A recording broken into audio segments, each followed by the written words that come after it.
Procrastinator, do you spend hours and hours of time planning out every little detail but then never really get to the doing part?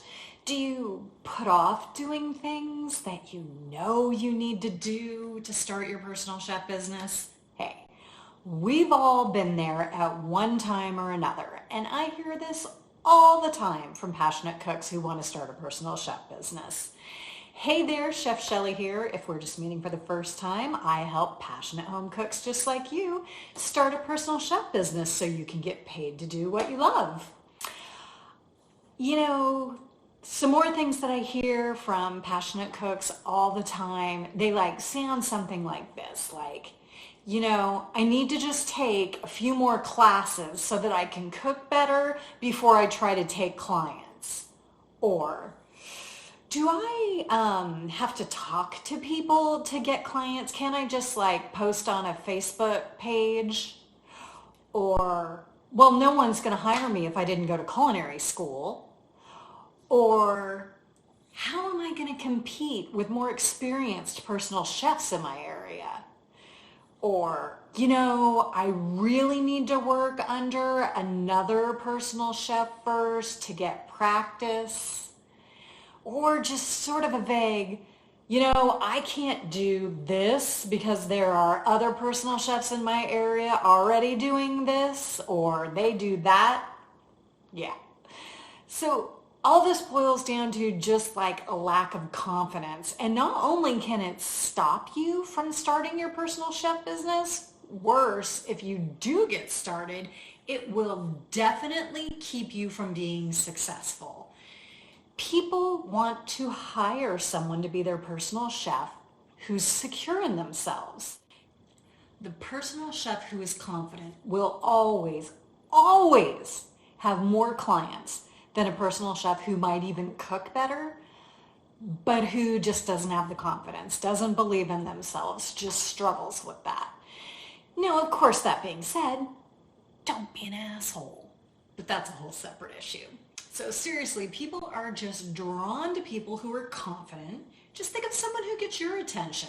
When you have that, people want to hire you. They don't care what culinary school you went to, if you've worked in a restaurant, if you even went to culinary school or anything else. As long as you can clearly explain your services and be confident when you talk to potential clients, that is the most important thing. So, how can you be confident? Well, I'm glad you asked, my friend. So let's go through some things that you can do to basically get that confidence to be able to talk to people. So, number one, has anyone ever told you that they loved something that you cooked? Or gone crazy over something that you've made? Or beg you to make it? Okay, think about that. Keep that at the front of your mind. We all naturally go to criticizing our own food and things that we make, especially because we always have the drive to want to cook better. But you need to spend an equal amount of time, or better yet, more time, preferably a lot more time, thinking about your wins, okay? And by the way, pro tip, when people are saying these things to you about your food, you should be saving them to use in your marketing. Just saying.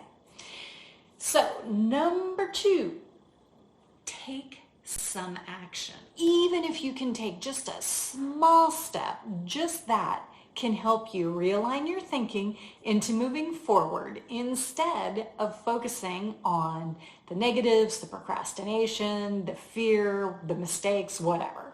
If you're thinking about starting a personal chef business and you haven't already, download my guide. It'll walk you through how to do a meal prep just like you would do for a paying client. You can go to this description, download it right now. You already know how to cook. This will help you do it like a personal chef because you will get more confident the more you practice. And there's nothing scary about cooking for yourself, right? That's literally something you can't even procrastinate because you have to do it all the time. So finally, number three, and probably the most important, stop thinking about yourself. Seriously, change your focus to wanting to help other people. It's amazing how much your fear or your insecurity kind of disappears when you're thinking about how you can help other people instead of making it all about you, right? If you love to cook, you probably love to do it for others. Whether it's that drive to nurture and take care of people through like healthy cooking, or if it's the excitement of sharing your cooking at an event that someone's having to help support them, having a great time with their guests, whatever.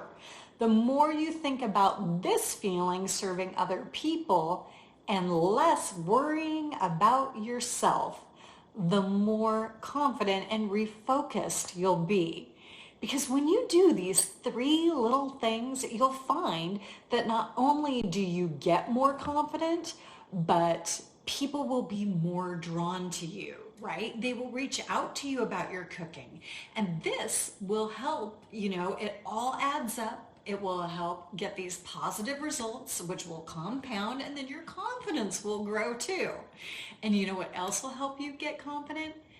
Practice cooking like a personal chef. Get that guide, the link's in the description. Practice on yourself, get that confidence, because the clients are out there and they are hungry for what you're cooking.